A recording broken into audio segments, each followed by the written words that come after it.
Existe pirataria no mar ainda? Muito. Só que a pirataria hoje, ela é um sinônimo de bandido, né? Sim, sim. Não, o pirata antigo, ele tinha muito mais virtudes do que os piratas modernos, tá? Porque o pirata antigo, pelo menos, era um homem do mar, o cara que navegava, etc. Tal. Os piratas modernos são ladrões, são bandidos. Bandido, que entra no barco armado, mata o cara para roubar um relógio. Tem esse perigo mar, então. Eu tô não só numa embarcação menor, se eu vi não só no mar. Algumas regiões do mundo, hoje em dia, são muito críticas para isso. Aqui o Brasil é muito crítico para isso. Sério? A Amazônia é muito crítica por isso. Os rios da Amazônia têm muita pirataria. Roubo de carga, assalto, né? Agora, eu até uso esse termo pirata, mas na verdade eu não considero esses caras piratas. Esses caras são bandidos, mesmo, são ladrões, são assassinos, né? Eles não são piratas. Falar pirata meio que se harmoniza pouco. O pirata pressupõe aquele cara que o Jack Sparrow, todo no mar, tá legal, sei lá. Esse é um cara que não tem nenhuma afinidade com o mar, que ele só vai atacar a embarcação para roubar.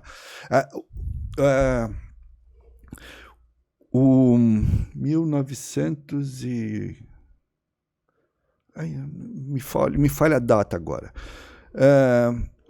Um dos maiores velejadores de competição que já houve na história mundial, ele morreu no Brasil. Depois que já tinha abandonado as competições, ele era uma espécie de Ayrton Senna na Nova Zelândia. Era um ídolo do esporte mais popular da Nova Zelândia, que era a vela. E ele foi morto no Brasil, parado, o barco dele estava ancorado perto de uma vila vizinha a Macapá, aqui no Amapá, no Amazonas ali, o barco parado, com outras pessoas no barco. Ele havia criado uma instituição ambiental, e ele passou a navegar pelo mundo para levantar questões ambientais, e ele veio com o barco dele para o Brasil, com outros, até cientistas a bordo, e ele foi assassinado dentro do barco por bandidos que saíram de uma canoa, entraram no barco, e ele foi tentar reagir, mataram ele, chamado Peter Blake. E seriam a mesma coisa que se há 10 ou 15 anos atrás o Ayrton Senna fosse assassinado, sei lá, em algum canto. Fazendo uma ação de um carro, né? Foi uma coisa assim que o mundo ficou perplexo. Como um bandido entra no barco, atira a queima-roupa, mata o Peter Blake? Virou até um constrangimento diplomático, porque, para complicar ainda mais as coisas, no dia que isso aconteceu, a primeira-ministra da Nova Zelândia estava visitando o Brasil. Então foi assim um vexame mundial, né? E que ficou pior ainda, porque os caras não foram presos. Foram presos depois, muito tempo depois, acidentalmente, por outro episódio, e aí a polícia foi linkar e descobriu que eles eram assassinos do Peter Blake. Detalhe, estão soltos hoje. Então, assim, a pirataria, o termo é errado, mas a bandidagem, em algumas áreas, é extremamente perigosa. A gente... uma década atrás, por exemplo, tinham surtos de pirataria na costa da Eritreia, na África. Aquele filme Capitão Phillips, por exemplo, com Tom Hanks, inspirado num caso verídico que aconteceu lá. Ali eles eram mais estruturados, digamos, os piratas. Eles tinham armamento pesado, eles abordavam navios, não eram barcos, abordavam navios, né? E ficou muito, muito complicada aquela região durante muito tempo. Os veleiros particulares praticamente evitavam de passar por ali, porque a chance de ser atacado era muito grande.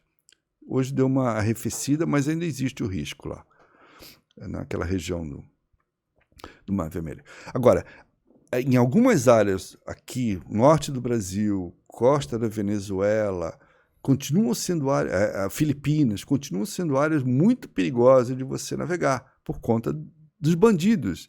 E aí é perseguição, porque se o barco estiver em movimento, se o barco estiver ancorado, eles vão nadando às vezes até o barco, Teve um caso aqui, eu lembrei agora, teve um caso que aconteceu em Fortaleza, aqui há uns 10 anos atrás, que chega a ser patético. Na verdade, ele foi divertido, porque, graças a Deus, não aconteceu nada.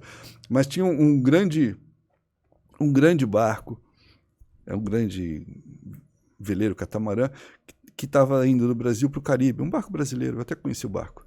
Estava sendo levado para o Caribe. E ele fez uma escala em Fortaleza. Fortaleza, tá? E para passar uma noite lá, para abastecer, etc. Tal. E à noite vieram uns caras de canoa, entraram no barco para assaltar o barco.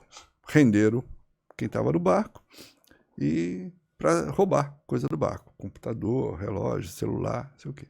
Nisso, chega outro grupo para assaltar o mesmo barco. Pô, 100 anos de perdão, ladrão que rouba ladrão. Ladrão que rouba ladrão.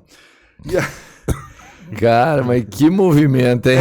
Na mesma noite, no mesmo momento em que um grupo estava assaltando o barco, chegou outro para assaltar o mesmo barco, que não sabia que já tinha um grupo lá dentro. E aí os dois grupos começaram a bater boca, discutir quem que ia... Tá no meu ponto, irmão. Quem que ia roubar.